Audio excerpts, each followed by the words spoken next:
Hi, I'm going to show you how to format a research paper. A research paper must have a cover page. After the cover page, we must have a page for table of contents, and then starting the body of the paper. Page numbers must refer to the right titles in different pages. The cover page should not show a page number, and the body of the report must start from page 1, so we must have control over page numbers. First, we start with page numbers. To have control over page numbers, we need to break the document into different sections. We start from the cover page, go to Layout tab, and in Breaks, go to Section Breaks, Next Page. We'll separate different sections, starting each section from the top of a page.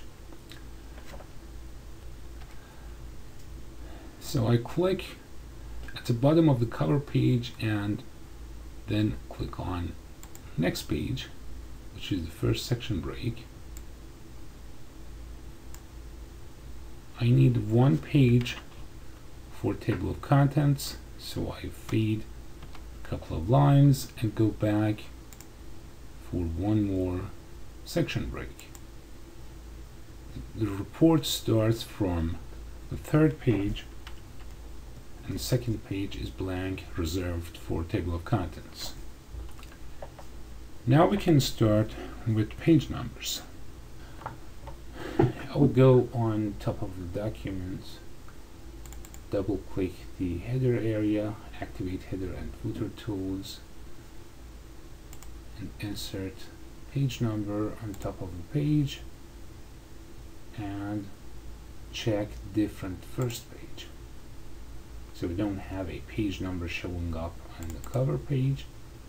Go back to the document, and you can see page 3 is still here, but then we can start it from any page number we want. We activate header and footer tools and go back to Design tab one more time on the page number and format page numbers. We have two options here: continue from previous section or start at any number. We start at 1, so we start from page 1 here and continue down. So page numbers are taken care of. The next step is building table of contents. In table of contents, the titles must be recognized by word. So if we turn all titles to headings, the word will know them. They will be part of the table of contents. So under Home tab, we have Styles. If we highlight any title and click on heading 1, and we do have next levels, heading 2 and 3 and 4, it will be reformatted as a header. We continue down and highlight all those titles as headers, and we can make them at different levels, heading 1 and heading 2, which will create indentation in table of contents.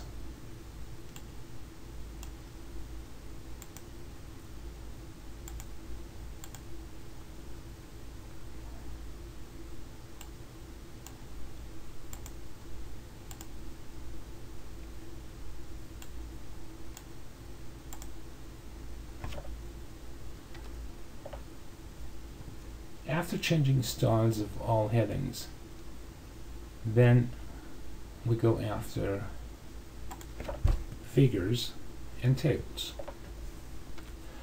We can have captions of figures as part of the table of content, and we can have figures in a table of figures.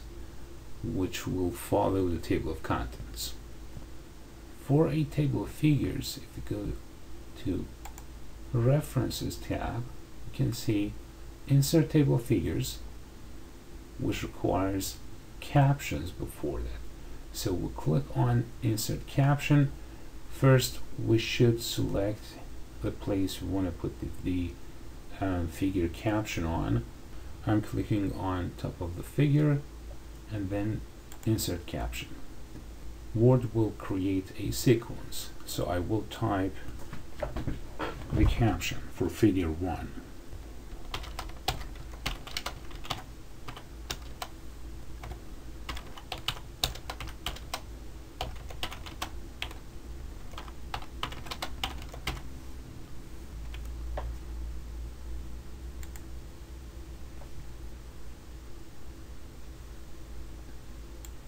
If the font size is small, I can format it.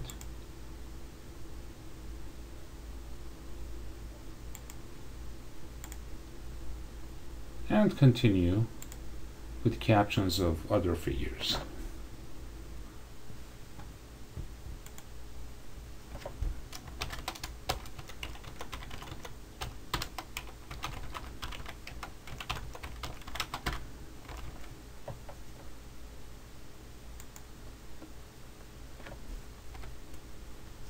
After inserting captions for all figures and tables, I go back to the blank page on top of the document.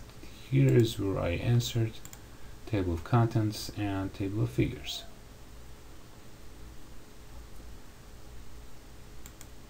Go to References tab and Table of Contents. You can select one of the styles, Table of Contents, Contents, and we'll see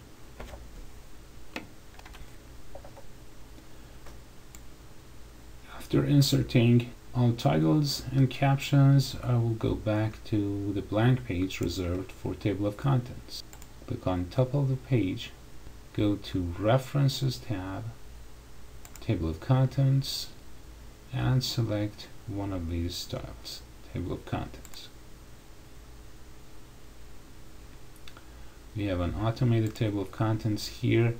If there's any change in titles or page numbers, documents edited, we can simply come back here and update table, select the page numbers only or the entire table in case the titles changed, and click OK, and table will be updated.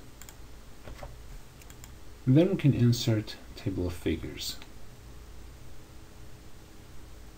Right after Table of Contents, under References tab, we go to Insert Table of Figures, which will recognize all those captions.